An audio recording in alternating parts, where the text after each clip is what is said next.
safidina manokana mihitsy zany nanomboana ny programme d'activité ny FMTKD ny stage technique satria mifototra amin'ny base ny programme rehetrarehetra dia ny samy base ahafahantsika mainga no natonga antsika nisafidy aloha stage technique mihitsy no nanomboana ny programme.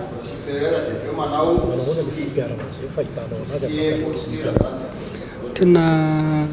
hita mihitsy hoe ny ilayntsika zany le satria mila mampitovy fototra iaingainy fa rehefa mety hoe tena tokony amafisina ilay programme na stage eto vao hita hoe manomboka mandeha mainga lalana ray zany no afana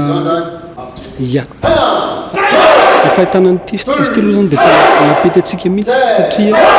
araka ny voazako teo hoe base ray no fahantsika mainga hita fa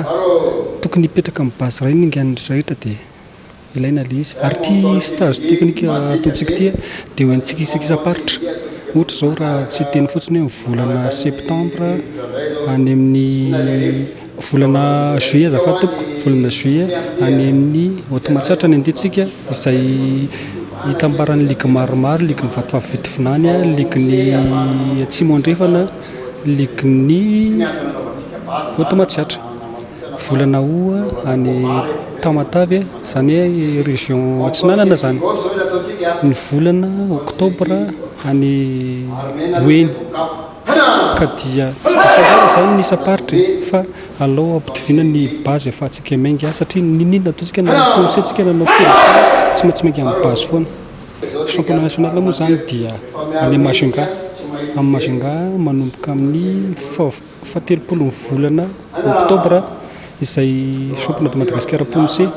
araka amin'ny telopolo volana octobre championnat de Madagascar Kirogi ary ny voalohany novembre dia championnat de Madagascar Kirogi ihany koa dia zao dia mampilaza mikatra fa amin'ny vacances de dossé zany championnat de Madagascar any Fatroboeny.